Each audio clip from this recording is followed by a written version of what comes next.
नमस्कार, मैं हूं पल्लवी परिहार और आप देख रहे हैं हमारा विशेष कार्यक्रम छत्तीसगढ़ के बाद हमारे साथ। आज बात मोदी सरकार के 12 साल पर हो रही सियासत की। प्रधानमंत्री नरेंद्र मोदी सरकार के 12 साल पूरे होने पर छत्तीसगढ़ में भी आरोप प्रत्यारोप तेज हो गए हैं। छत्तीसगढ़ बीजेपी जश्न मना रही है और पूजा अर्चना कर रही है।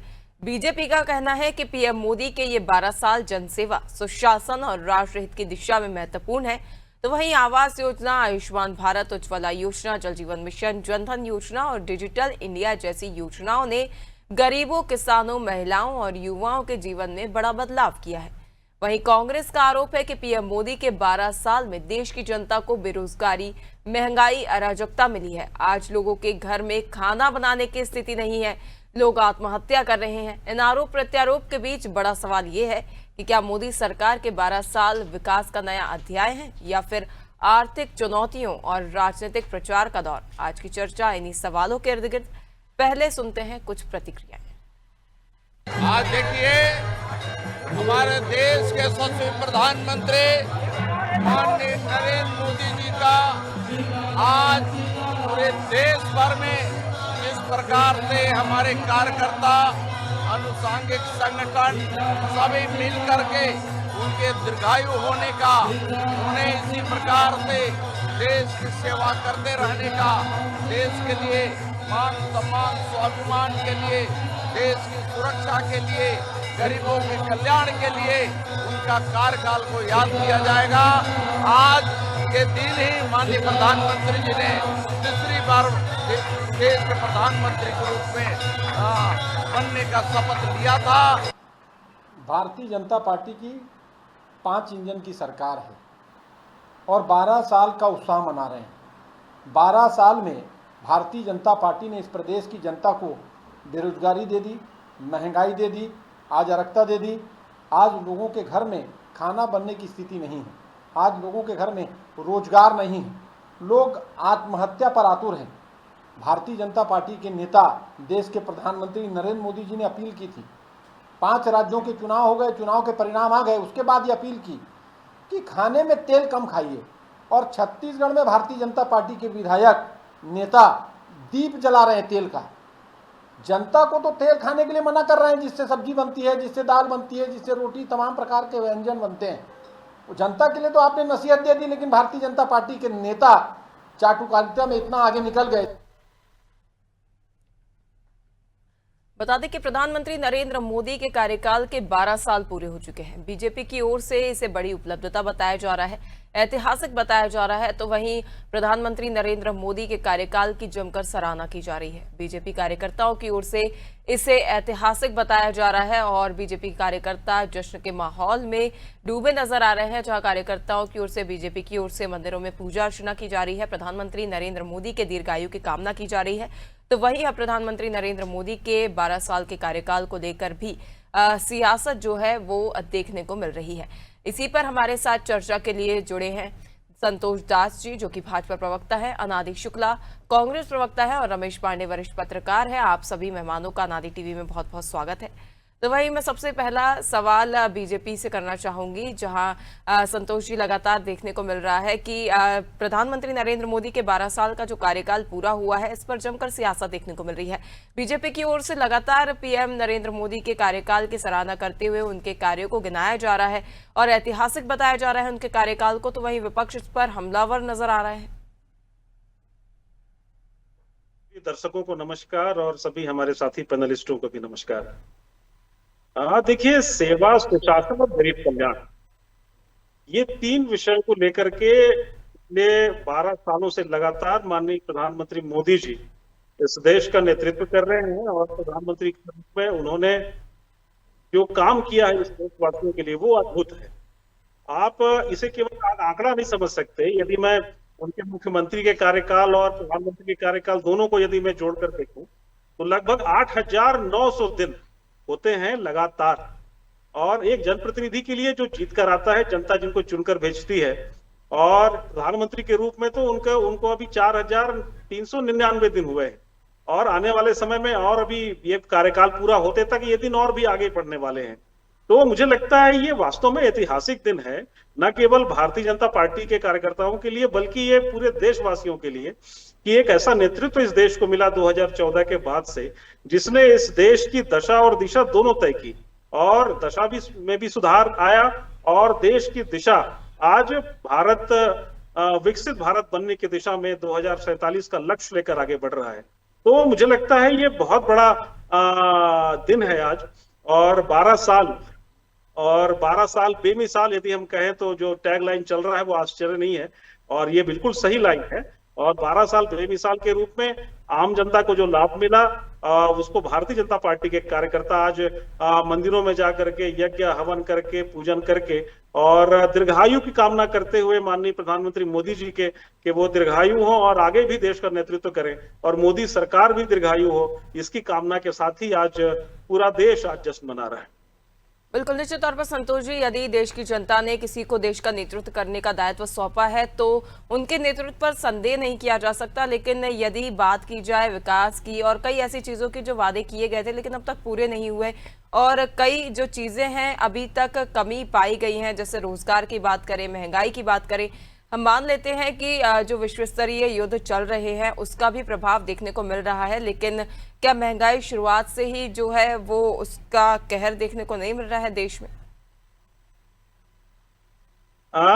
जी देखिए, अभी जीडीपी के जो ताजे आंकड़े प्रस्तुत हुए हैं और आपने देखा भी होगा, पूरे समाचार पत्रों में और समाचार समूहों ने कवर किया, 7.7% जीडीपी ग्रोथ रेट के साथ भारत आगे बढ़ रहा है और अमेरिका इस ग्रोथ रेट से पीछे है। 4 पॉइंट समथिंग के रेट से अमेरिका उसके पीछे है और बाकी अन्य देश भी हैं। तो जितनी तेजी से बढ़ने वाला ये देश जीडीपी ग्रोथ के साथ आगे बढ़ रहा है। और पिछले दिनों पुतिन रसिया के राष्ट्रपति ने इस पर बयान दिया, और न केवल बयान दिया बल्कि अपने मंत्रिमंडल के साथ और प्रेस मीडिया के साथ उन्होंने बातचीत में कहा कि सबसे ज्यादा ग्रोइंग नेशन और सबसे प्रभावशाली नेतृत्व यदि किसी का है तो वो प्रधानमंत्री नरेंद्र मोदी जी का है, जिनके नेतृत्व में भारत विकास की दिशा में तेजी से आगे बढ़ रहा है और विकसित होने की दिशा में आगे बढ़ रहा है। बिल्कुल, तो निश्चित तौर पर जो जीडीपी है वो बड़ी है, इसमें कोई संदेह नहीं है संतोष जी, लेकिन क्या ये बात सही नहीं है कि रुपए की वैल्यू भी गिरी है? नहीं, यदि आप देखिए महंगाई के दरों की यदि आप बात कर रही हैं तो अभी ताजा महंगाई दर 3.48% है। मैं महंगाई की बात नहीं कर रही संतोष जी, मैं रुपए की बात कर रही हूँ। रुपए की जो वैल्यू है वो डॉलर के मुकाबले कई गुना गिर चुकी है, मैं उसकी बात कर रही हूँ। नहीं देखिए, रुपए का जो अवमूल्यन है ये देखिए जो वैश्विक परिस्थितियां हैं उस पर तय होता है। अभी निश्चित रूप से युद्ध के जो हालात बने हुए हैं उसको लेकर के निश्चित रूप से रुपया थोड़ा कमजोर जरूर हुआ है, लेकिन आने वाले समय में जैसे ही हालात बेहतर होंगे ये रुपया और बेहतर और ऊपर जाने वाला है। तो मुझे नहीं लगता कि इसमें कहीं कोई चिंता की बात है।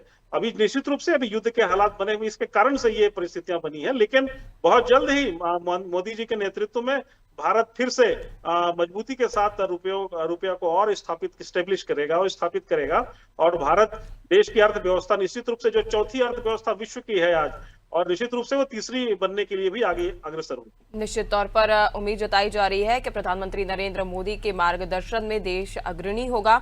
वहीं मेरा सवाल अनादि जी से है। अनादि जी, लगातार बीजेपी की ओर से कहा जा रहा है कि नेतृत्वकर्ता जो है प्रधानमंत्री नरेंद्र मोदी, उनके नेतृत्व में देश आगे बढ़ रहा है और काफी सराहना की जा रही है। कई देश जो है भारत को विश्वगुरु के रूप में देख रहे हैं और जीडीपी भी बढ़ा है। काफी ऐसे कार्य किए गए हैं प्रधानमंत्री नरेंद्र मोदी की ओर से, ऐसे निर्णय लिए गए हैं जो ऐतिहासिक है, लेकिन उसके बावजूद भी कांग्रेस की ओर से लगातार इस पर राजनीति की जा रही है, ऐसा क्यों? जी, बहुत बहुत धन्यवाद आपका और आप सभी को मेरा नमस्कार। मैं सुन रही थी बहुत ध्यान से संतोष दास जी की बात, मैं उसका जवाब आगे दूंगी। लेकिन जब किसी सरकार की सफलता को नापना होता है तो ये नहीं देखना चाहिए कि उन्होंने कितने दिन काम किया, बल्कि ये देखना चाहिए कि लोकतंत्र के लिए उन्होंने क्या किया, अपनी जनता के लिए क्या किया है। तो कुछ इंडेक्स पे पहले बात कर लेते हैं। देखिए, वर्ल्ड प्रेस फ्रीडम इंडेक्स, आप लोग की फ्रीडम सबसे ज्यादा छीन ली है इस सरकार ने। 140 पे थे, 157 पे पहुंच गए हम। ग्लोबल हंगर इंडेक्स, मतलब भुखमरी इतनी ज्यादा बढ़ चुकी है देश में कि 55 से सीधे 102 पे छलांग लगाई है हमारे देश ने। डेमोक्रेसी रिपोर्ट जो रहती है वो कहती है कि पहले 2014 में हम इलेक्टोरल डेमोक्रेसी थे और 2026 में इलेक्टोरल ऑटोक्रेसी पे पहुंच गए हैं हम, और रैंकिंग तो हमारी 105 पे पहुंच गई है। ग्लोबल जेंडर इंडेक्स, मतलब बेटी बचाओ बेटी पढ़ाओ अभियान और नारी सशक्तिकरण की बात करने वाली भाजपा के रहते हुए जेंडर इंडेक्स पहुंच गया 114 से 127 और 129 के बीच में कहीं रहता है। तो इसके साथ ही इन्वायरमेंटल परफॉर्मेंस इंडेक्स पे बात की जाए, जो अभी हाल फिलहाल में ही हमने पर्यावरण दिवस मनाया था, तो एक पेड़ माँ के नाम का जो नारा चलता है बार बार, तो एक पेड़ माँ के नाम पे तो ये लगाते हैं लेकिन पूरा जंगल अडानी को दे देते हैं। तो वर्ल्ड एनवायरमेंटल परफॉर्मेंस इंडेक्स में हम पहुंच गए 155 से 176 टू 180 के बीच में झूलते रहते हैं। इसके साथ ही परियोजनाओं पे बात की जाए अगर भाजपा सरकार की, तो आप देखिए आत्मनिर्भर भारत, विकसित Bharat, make in India, 100 smart city, सारी योजनाएं आज तक पूरी नहीं हो पाई है, सारी योजनाएं फेल है। नमामि गंगे के नाम पे इतना पैसा दिया जा चुका है, क्या उसके बाद भी गंगा साफ हो पाई? नहीं हो पाई। 100 स्मार्ट सिटी योजना ये लेकर के आए थे 2025 31 मार्च को, इसका टारगेट पूरा हो चुका है। उसके बाद भी 100 स्मार्ट सिटी बनकर के तैयार हो गई है। तो ये सिर्फ और सिर्फ फोटो आपकी राजनीति करते हैं। जनता को इन्होंने लाइन में लगा के रखा है इतने सालों से। और इसके साथ ही अगर सरकारी संस्थाओं की स्वतंत्रता की बात की जाए तो वो पूरी तरह से खत्म हो चुकी है। आप देखिए सीबीआई से लेकर ईडी से लेकर सब कुछ इनके कहे अनुसार ही चल रही है, स्वायत्त रूप से काम नहीं कर पा रही। पेपर लीक वाले मामले में ये एक शब्द नहीं बोल पा रहे। कितने पेपर लीक हुआ है 2014 से लेकर 2026 का, जो इसका हिसाब पूछिए भाजपा प्रवक्ता से तो वो ज्यादा बेहतर बता पाएंगे। और हाल फिलहाल की घटनाओं पे ध्यान दिया जाए तो देश से ये बार बार कहते हैं आकर के कि देश को बचा लीजिए, देश संकट में है, देश संकट में है। तो जब जनता ही बचा रही है तो प्रधानमंत्री और भाजपा की पूरी टीम कर क्या रही है, इसका जवाब नहीं दे सकते। इसके साथ ही अगर विकास की बात की जाए तो इन्होंने इतने एयरपोर्ट खोले, बेतहाशा एयरपोर्ट का उद्घाटन किया, लेकिन उसमें से कितने एयरपोर्ट आज काम कर रहे हैं? आज आधे से ज्यादा एयरपोर्ट बंद है।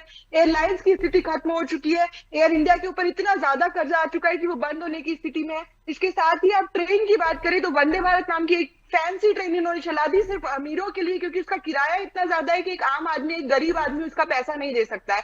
और इसकी वजह से वो ट्रेन आधी से ज्यादा खाली चल रही है, लेकिन बाकी ट्रेनों को उसकी वजह से लेट किया जा रहा है। छत्तीसगढ़ में तो स्थिति बहुत खराब है, हर ट्रेन लेट चल रही है, हर ट्रेनें रद्द हो रही है।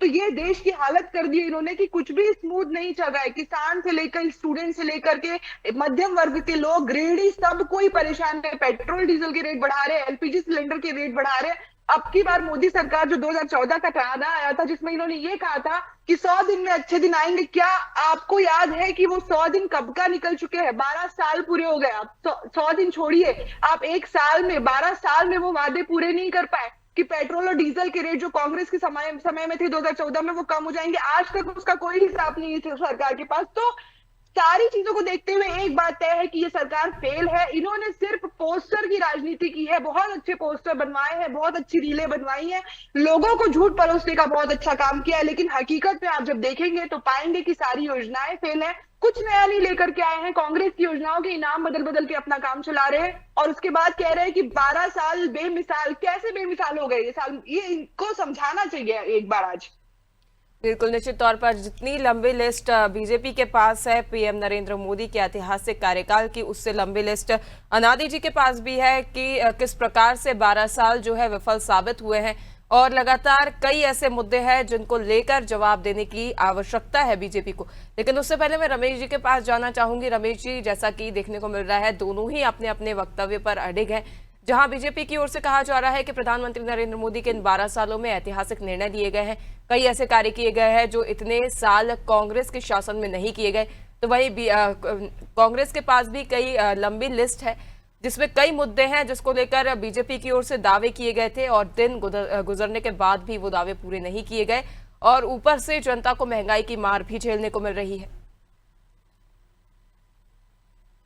पल्लवी जी, सबसे पहले तो मैं संतोष जी को बधाई दूंगा और सारे दर्शकों को बधाई दूंगा कि देश के प्रधानमंत्री ने 12 वर्ष का कार्यकाल पूरा किया। ये भारत देश के लिए एक बहुत बड़ी उपलब्धि है, भारत देश के लिए एक खुशी की और सम्मान का बात है।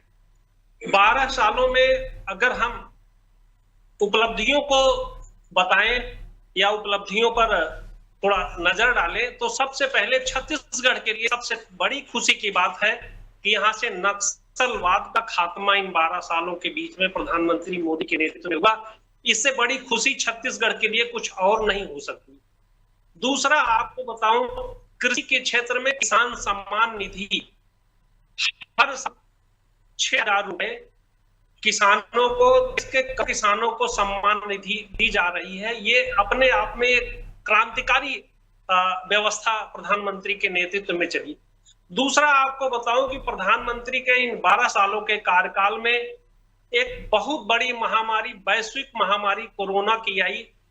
3 से 4 साल उसमें बुरी तरह से प्रभावित रहे, लेकिन भारत देश उससे प्रभावित होने से अछूता रहा। भारत की इकोनॉमी बिगड़ने नहीं पाई। इससे बड़ा सरकार के लिए और अच्छा उदाहरण कुछ भी नहीं हो सकता है। प्रधानमंत्री ने अपने इन 12 सालों के कार्यकाल में 15 देशों की संसदों में संबोधन दिया। 32 देशों ने उन्हें अपना सर्वोच्च सम्मान प्रदान किया। ये भारत के लिए मान और सम्मान बढ़ाने की बात है। छत्तीसगढ़ के भांजे भगवान राम, जिसको यहाँ का कण कण पूजता है, भगवान राम का भव्य मंदिर अयोध्या में आज विराजमान है। और नहीं, दुनिया के करोड़ों श्रद्धालु भगवान राम के पूजा अर्चना कर रहे हैं। बड़ी और बात क्या हो सकती है। विपक्ष को अपने तरीके से कहने की पूर्ण आजादी है और कहना भी चाहिए, अपनी बात भी रखनी चाहिए। इन सब के बीच में संतोष दास जी से कुछ बातें कहूंगा जो भारतीय जनता पार्टी के प्लेटफॉर्म पर कुछ बातें रखें जो देश के लिए आने वाले समय में किए जाने की आवश्यकता है। प्रधानमंत्री नरेंद्र मोदी के नेतृत्व में वो काम किए जाए।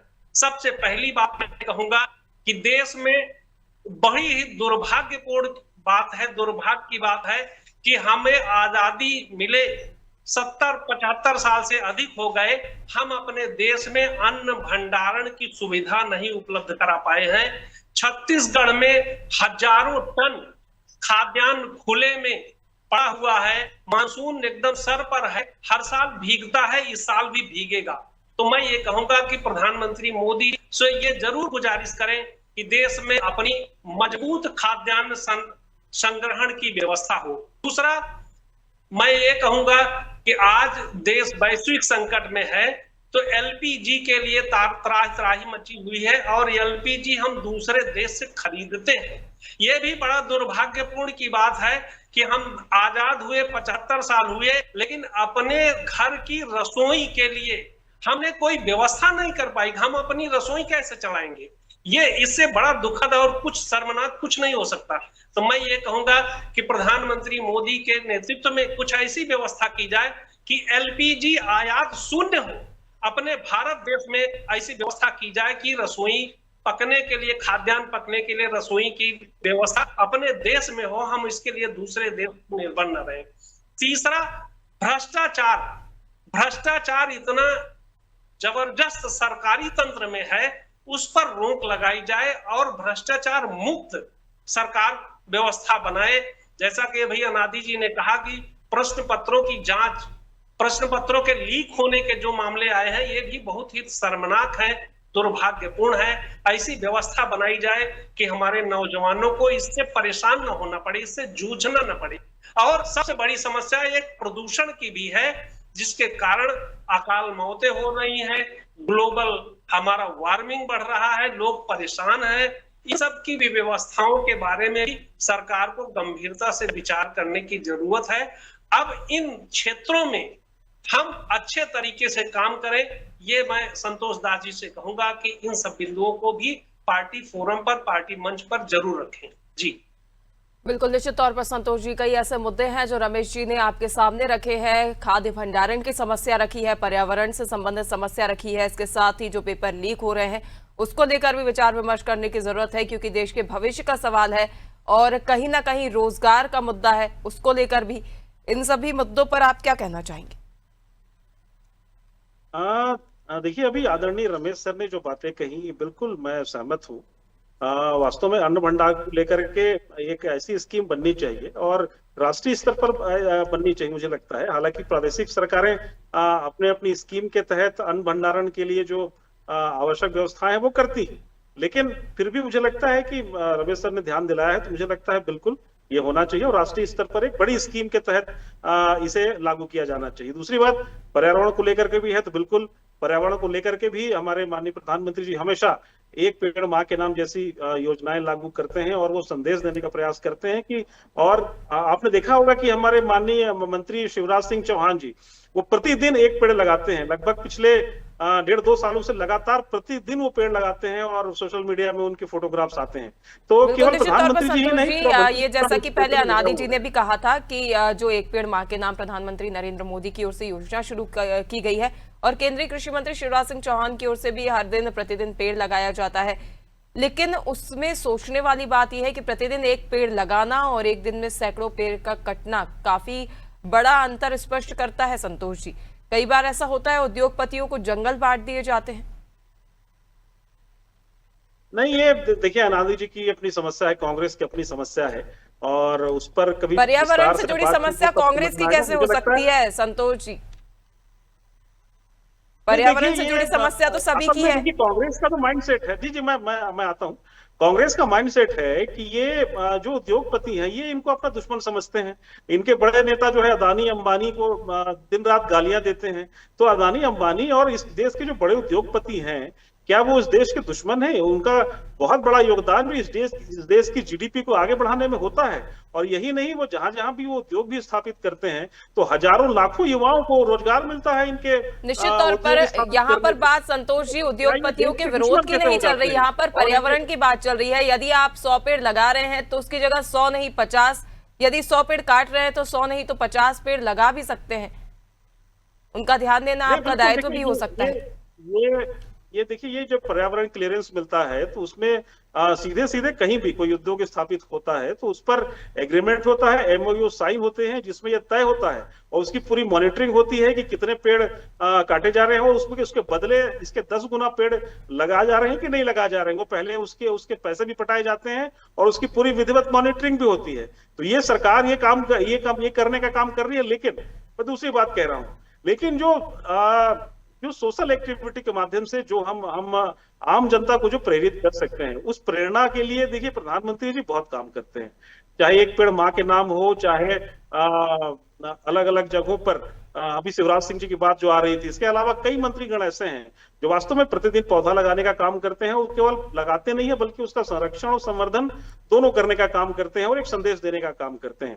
दूसरी बात, ये जो देखिए हमारी जो सरकार है, केंद्र की मोदी सरकार, ये भ्रष्टाचार पर 0% टॉलरेंस की सरकार है और आज तक पिछले 14 सालों में एक भी केंद्र सरकार के ऊपर कोई भ्रष्टाचार का आरोप, कोई कांग्रेस ने तो वैसे तो बहुत आरोप लगाए, इनके बड़े नेताओं ने चौकीदार चोर है से लेकर पता नहीं क्या क्या कहा, और लेकिन एक भी आरोप वो सिद्ध नहीं कर पाए और एक भी भ्रष्टाचार के आरोप लगे नहीं है केंद्र सरकार पर। तो मुझे लगता है ये अपने आप में बहुत बड़ी उपलब्धि है।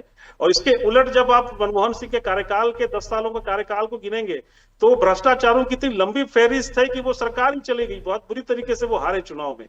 तो कहीं ना कहीं मोदी सरकार जो जनता के बीच में ये सफल हुई है ये समझाने में और ये बताने में कि ये भ्रष्टाचार तौर पर सरकार कई है। ऐसी बातें हैं जो प्रधानमंत्री नरेंद्र मोदी के नेतृत्व के रहते इस देश में जो पहले है वो शुरू की गई हैं, लेकिन कई ऐसे मुद्दे भी हैं जिन पर विचार विमर्श करने और आगामी समय में कार्य करने की आवश्यकता है। लेकिन उससे पहले मैं अनादि जी का एक जवाब दे देती हूँ। अनादि जी, इससे पहले आपने प्रेस फ्रीडम को लेकर सवाल उठाया था। मैं प्रेस फ्रीडम की जहां तक बात कर दूं, यदि राजीव गांधी हो, इंदिरा गांधी हो, नेहरू जी हो, किसी के समय भी कोई भी प्रेस हो, अभी प्रेस की संख्या अधिक हो गई है, प्राइवेट, सोशल मीडिया, और यदि हम इलेक्ट्रॉनिक मीडिया की भी बात करें तो काफी संख्या में वृद्धि हो गई है। लेकिन प्रेस ने हमेशा से ही ध्यान रखा है कि देश में जिसकी सरकार हो उसके अगेंस्ट कोई न्यूज ना चले। निश्चित तौर पर उम्मीद रखती हूं कि आगे आप इस पर जो है वो अपनी रिसर्च पूरी करेंगी कि जब पहले चैनल्स थे उसमें भी सरकार के अगेंस्ट कोई खबर नहीं चलाई जाती थी, उनके फेवर में ही चलाई जाती थी। उम्मीद करते हैं कि जो मैं कहना चाह रही हूँ आप समझ सकेंगी। और फिलहाल के लिए चर्चा में इतना ही। आप तीनों मेहमानों का हमारे साथ जुड़ने के लिए, जानकारी साझा करने के लिए बहुत बहुत धन्यवाद। तो देखिए, प्रधानमंत्री नरेंद्र मोदी के नेतृत्व में प्रधानमंत्री नरेंद्र मोदी के कार्यकाल को लेकर बीजेपी की ओर से लगातार जश्न मनाया जा रहा है और अब उम्मीद करते हैं कि जो कार्य नहीं किए गए हैं बीजेपी सरकार की ओर से, आगामी समय में वो कार्य पूरे किए जाएंगे और विपक्ष की ओर से जो भी सवाल उठाए जा रहे हैं उनका जवाब बीजेपी की ओर से दिया जाएगा बतौर कार्य करके। फिलहाल के लिए इस खास कार्यक्रम में इतना ही। लगातार देखते रहिए अनादि टीवी। नमस्कार।